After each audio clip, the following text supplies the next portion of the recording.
والصلاة والسلام عليك يا رسول الله، والصلاة والسلام عليك يا حبيب الله، والصلاة والسلام عليك يا نبي الله، وعلى آلك وأصحابك يا نور الله صلی اللہ تعالی علیہ وسلم۔ میرے آقا صلی اللہ علیہ وسلم کے پیارے دیوانوں، الحمدللہ آج لوگوں نے شعبان کی چاند ڈھونڈنے کی کوشش کی، مگر ممبئی اور اعتراف کے علاقے میں کہیں بھی چاند نظر نہیں آیا، اور سنی ریئر ہلال کمیٹی کا طرف سے یہ اعلان ہے کہ کل روزبیر رجب کی 30 تاریخ رہے گی، اور انشاءاللہ پرسوں سے پہلی شعبان المعظم اس کی شروعات ہوگی۔ آج کا دن بھی، آج کی رات جو رب تعالیٰ نے ہمیں عطا کی ہے، رجب کی ایک اور رات، اس ماہ رجب میں سرکار مدینہ صلی اللہ علیہ وسلم کثرت سے دعا کرتے اللہم بارک فی رجب و شعبان وبلغنا رمضان، اے رب تعالیٰ مجھے رجب کی برکات سے مالا مال کر دے اور شعبان کی اور رمضان میں مجھے داخل کرنا۔ رجب کے لیے اللہ کے رسول صلی اللہ علیہ وسلم نے فرمایا کہ رجب اللہ کا مہینہ ہے، شعبان میرا مہینہ ہے، اور رمضان یہ امت کا مہینہ ہے۔ لہٰذا ہمیں اللہ کے مہینے کا ایک اور حصہ مل گیا ہے، اس میں خوب رب تعالیٰ سے دعا کریں، خوب دعا کریں کہ رب تعالیٰ ہماری توبہ قبول فرمائے، ہمارے ذکر و اذکار کو قبول فرمائے، ہمارے جو بھی کوششیں رہی اسے قبول فرمائے، اور جو وقت ہے اسے ضائع کیے بغیر جتنا ہو سکے اللہم بارک لنا فی رجب و شعبان وبلغنا رمضان، اس کی کوشش جاری رکھیں، اس کا ورد جاری رکھیں۔ ساتھ ہی ساتھ ہمارے پاس جو مہینہ آنے والا ہے اس کے شان کے متعلق میں چند باتیں آپ لوگوں کے سامنے کہنا چاہوں گا۔ شعبان کے لیے یہ تعریف کی گئی ہے کہ رجب بیج بونے کا مہینہ ہے، شعبان اسے جوتنے کا مہینہ ہے، اور رمضان فصل کاٹنے کا مہینہ ہے۔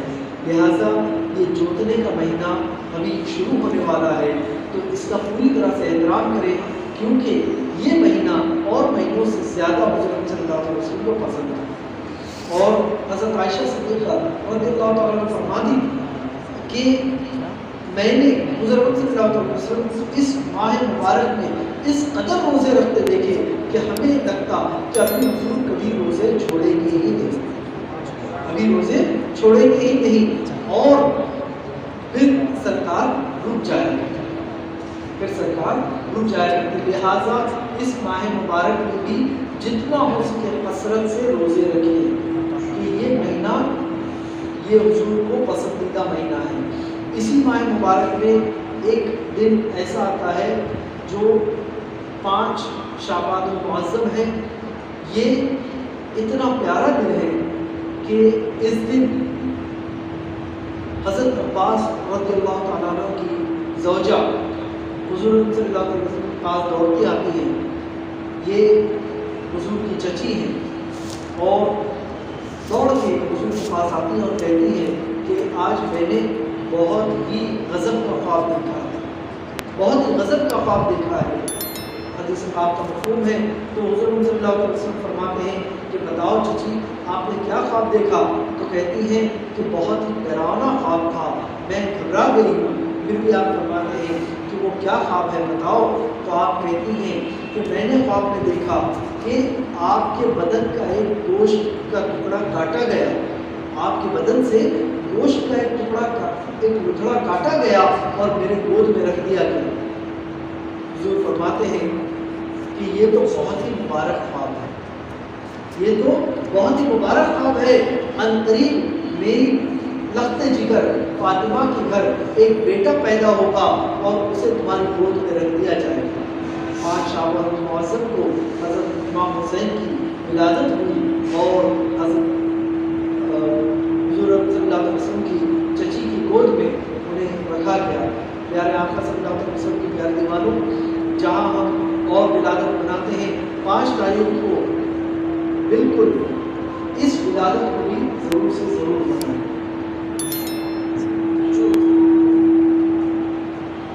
اس ولادت کو بھی ضرور سے ضرور منائیں، امام حسین کی ولادت۔ ساتھ ہی ساتھ اس ماہ مبارک میں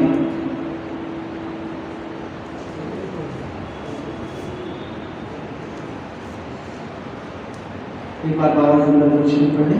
اللہم صل علی سیدنا محمد محمد السلام علیکم رسول اللہ صلی اللہ علیہ وسلم۔ اسی ماہ میں ایک تاریخ ایسی آتی ہے جسے ہم دل سے شعبان المعظم یا شب برات کے نام سے جانتے ہیں۔ برات کا مطلب کیا ہے؟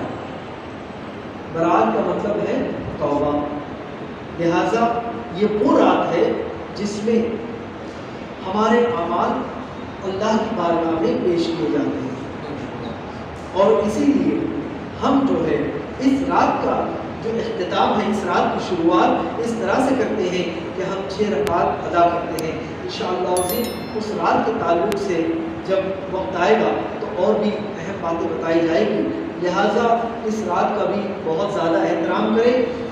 آنے والے وقت میں اس رات کے تعلق سے بھی، اس کے نوافل کے بارے میں بھی ضرور سے ضرور بتایا جائے گا۔ تو آپ لوگوں سے گزارش رہے گی کہ ہمارے ساتھ جڑے رہیں اور لوگوں کو بھی اس کی ضرور سے ضرور دعوت دیں۔ پیارے آقا صلی اللہ علیہ وسلم کی پیارے دیواروں، ہم نے جو یہ کوشش شروع کی ہے کہ ہر ظہر میں، ہر اتوار کی ظہر میں اسلامیات سے درس دیا جاتا ہے۔ اللہ تعالیٰ کا کرم و احسان ہے کہ لوگ اس میں کافی متاثر ہوئے ہیں اور کافی جڑتے آئے ہیں۔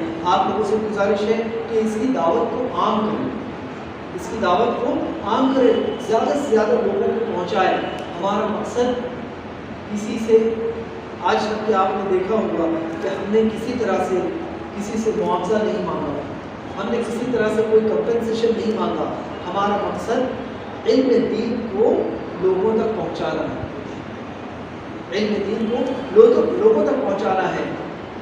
ہاں، میں اس بات کا اعتراف کرتا ہوں کہ میرے جو بچے ہیں جو اس تحریک سے جڑے ہوئے ہیں وہ کوئی عالم، کوئی فاضل نہیں، مگر علماء کرام کی صحبت اختیار کرتے ہیں، ان سے جو حاصل ہوتا ہے وہ آپ تک پہنچاتے ہیں، اسی لیے انہیں مبلغ کہا جاتا ہے۔ سرکار دو عالم صلی اللہ علیہ وسلم نے فرمایا بلغوا عنی ولو آیا، پہنچا دو میری طرف سے خواہ ایک آیت کیوں نہ ہو۔ لہٰذا ہر ایک شخص پہ یہ ضروری ہے کہ اگرچہ اسے ایک چھوٹی سی بھی بات اسلام کے تعلق سے معلوم ہو، سند کے ساتھ، صرف ہوائی باتیں نہیں، سند کے ساتھ۔ اگر میں یہاں کچھ کہتا ہوں، اگر میں کوئی حدیث بیان کرتا ہوں تو آپ لوگوں کا پورا حق ہے کہ آپ مجھ سے سوال کریں کہ اس کی سند کیا ہے، آپ نے اس بات کو کہاں سے کہا ہے۔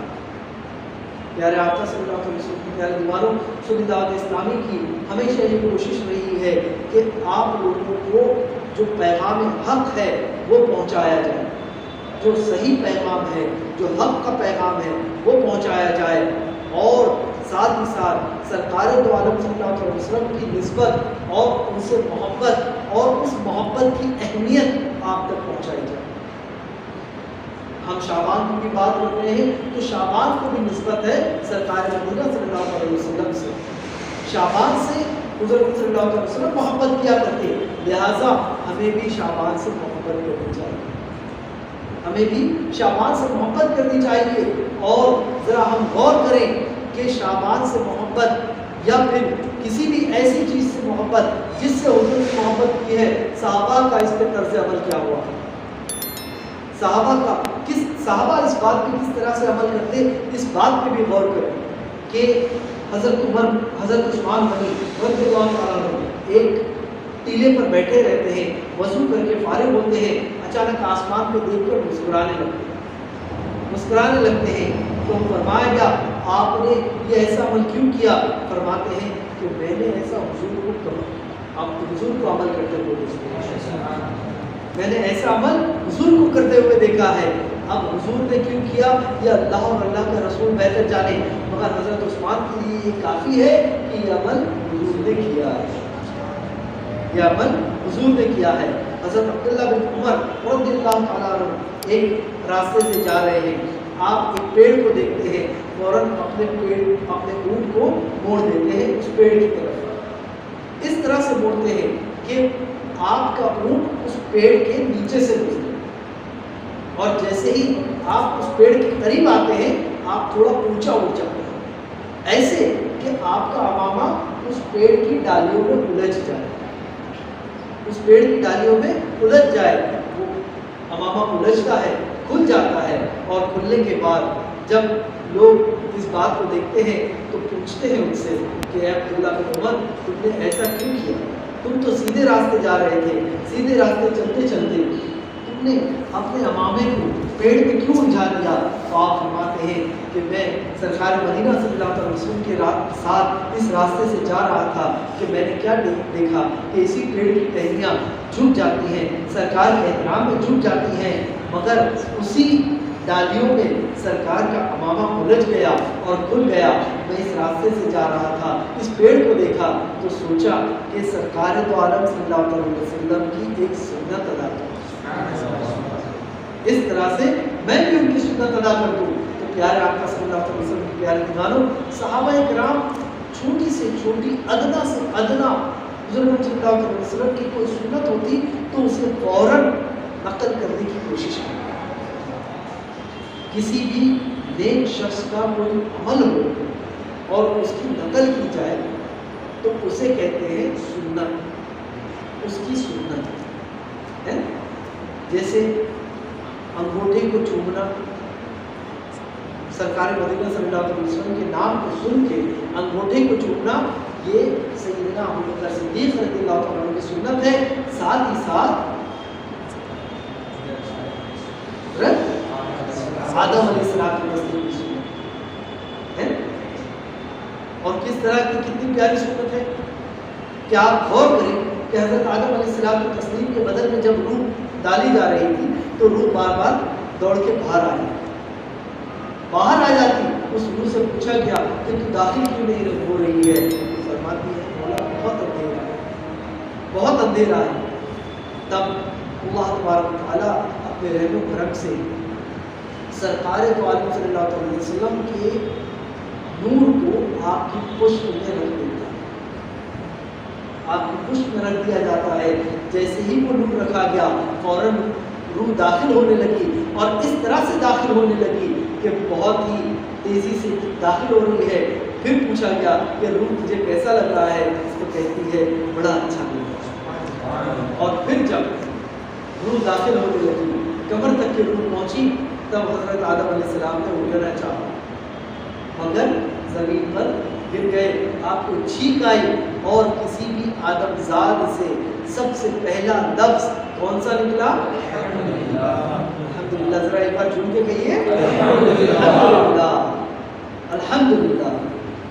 اور فوراً فرشتوں نے جواب دیا یرحمک اللہ، یرحمک اللہ، فوراً اس بات کا جواب دیا، یعنی اللہ تبارک و تعالیٰ تم پر اپنا رحم و کرم فرمائے۔ اور پھر اس کے بعد جب روح داخل ہوئی، حضرت آدم علیہ السلام و تسلیم جنت میں چلا کرتے تو ہاتھ باندھے فرشتے ان کے پیچھے پیچھے چلا کرتے۔ فرشتوں کو دیکھنے کے لیے جیسے ہی حضرت آدم علیہ السلام مڑتے فوراً فرشتے مڑ جاتے اور ان کے پیچھے چلے جاتے۔ حضرت آدم علیہ السلام کی تسلیم نے اللہ تبارک و تعالیٰ کی بارگاہ میں کہا کہ مولا میں یہ فرشتوں کو دیکھنا چاہتا ہوں، ان سے بات کرنا چاہتا ہوں۔ وہ پیچھے ہی چلتے ہیں۔ تب رب تعالیٰ نے کہا کہ یہ فرشتے اس نور کا احترام کرتے ہیں جو تمہاری پشت میں ہے، تو حضرت آدم علیہ السلام کو تسلیم کرتے ہیں کہ مولا کچھ ایسا کرتے کہ یہ فرشتے میرے سامنے آ جائیں، یہ فرشتے میرے سامنے آ جائے۔ لہٰذا اس نور کو حضرت آدم علیہ السلام کو تسلیم کی پشت سے نکال کے پیشانی میں رکھ دیا جاتا ہے۔ اب تمام کے تمام فرشتے حضرت آدم علیہ السلام کے سامنے آ جاتے ہیں۔ اور ہاتھ باندھے احترام کرتے ہوئے چلتے ہیں. جب چلتے بھی ہیں تو ان کی طرف چہرہ کر کے. کوئی فرشتہ نور کی طرف پیٹ نہیں کرتا. کوئی بھی فرشتہ نور کی طرف پیٹ نہیں کرتا. اس نور کا اس قدر احترام ہے کہ حضرت آدم علیہ السلام کی تسلیم کہتے ہیں اے میرے مولا میں بھی اس نور کا دیدار کرنا چاہتا ہوں. میں بھی اس نور کا دیدار کرنا چاہتا ہوں. لہٰذا جب حضرت آدم علیہ السلام و تسلیم نے اس بات کو رب تعالیٰ کی بارگاہ میں رکھا کہ میں بھی اس نور کا احترام کرنا چاہتا ہوں, اللہ تبارک تعالیٰ نے ان سے یہ کہا کہ تم اپنے انگشت میں دیکھ لو. جیسے ہی انہوں نے انگشت میں دیکھا, بالکل مختصر انداز میں اس بات کو بتا رہا ہوں, اسے بہت ہی پیارے انداز میں ہمارے مالیگاؤں کے نگراں سید عبد القادری صاحب نے بھی بہت ہی پیارے انداز میں اس بات کو سمجھایا ہے, بہت ہی پیارے انداز میں اس بات کو بتایا ہے. لہٰذا آپ سے گزارش ہے کہ انہیں بھی آپ یوٹیوب پہ SDI جو چینل ہے, SDI چینل, اس پہ بھی ضرور سے ضرور سبسکرائب کریں اور اس میں اس بات کو تلاش کریں کہ سید عبد القادری صاحب نے کس پیارے انداز میں اس بات کو بتایا ہے کہ اب جیسے ہی حضرت آدم علیہ السلام و تسلیم کو حکم دیا گیا, آپ نے انگشت میں دیکھا, انگشت میں آپ کو جیسے ہی نور نظر آیا آپ نے اس انگوٹھے کو چوم لیا, اس انگوٹھے کو چوم لیا. لہٰذا اسے چومنا حضرت آدم علیہ السلام و تسلیم کی سنت ہے.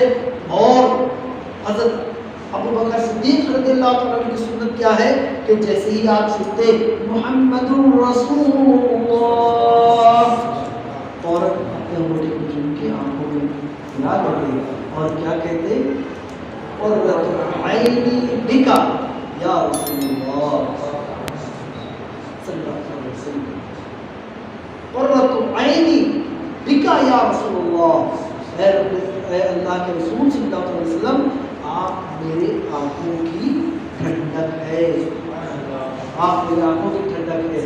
لہٰذا یہ سنت بھی سیدنا ابو بکر صدیق رضی اللہ عنہ کی ہے.